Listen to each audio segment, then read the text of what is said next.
catching it early, you've got more options. Absolutely. You're going to have more stability and functional resilience in that dog to move forward on. If you wait till late, when they're really lame, they're really struggling, they're really in pain, you're going to have lost muscle mass, you're going to have lost function. It's going to be a lot harder to rehab them back to a comfortable life. It might be even impossible by that point.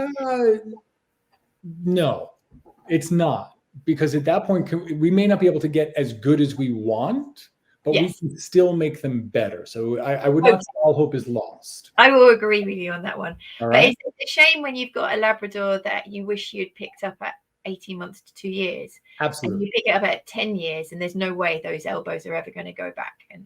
No, but those are things like if we find something like that, it allows you to start a conversation. We could do the same thing with feeling the knees or the hips or the ankles, right? So we can find this. And then we say, you know what, hey, I realize you're busy today, but we ran that annual wellness blood work. So when I get that back, let me talk with you in a few days about that blood work. And maybe I can hop on and we can talk about what I think we feel here. And in a week or two, why don't you come back, start with pills. Pills are a good start, right? NSAIDs are our go-to, I think, right? But start with that. But you know what, if we're not getting better, why don't you come back? Let's get a sedated set of radiographs and let me feel it when they're sedated so I can understand what's going on a little bit more. They're not as going to guard it, but they're still comfortable. And that's way they can lay in really perfect positions and our vet team can get really good radiographs and that can give us a ton of info. Yeah, definitely. Just to recap on the non-steroidals, like the pharmacological intervention. Some fear, a big fear is once you start, you're on it for life. Or once you start, they'll get used to it and it won't be as effective. Or all of these. I think, a conversation I have a lot is my intention is to use this now to find what our baseline happiness is. I want to know how comfortable your dog can be. And then we can use other interventions to stay there. We might not need to stay on this medication. And if you lose the weight, adjust the lifestyle, and we introduce a few other things and stop throwing the ball, we can hopefully come back to this, but without the pharmaceuticals.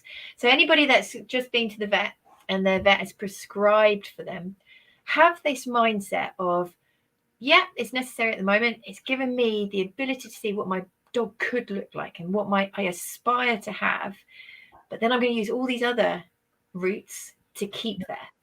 That's the plan.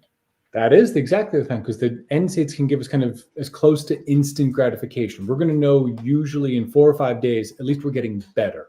Yeah. Here's the other thing too. We can use the pills as a test, because if we don't get better and the pet parents are like, I don't know if I want to take x-rays. I don't know if I want to go see a specialist and get a CAT scan or things like that.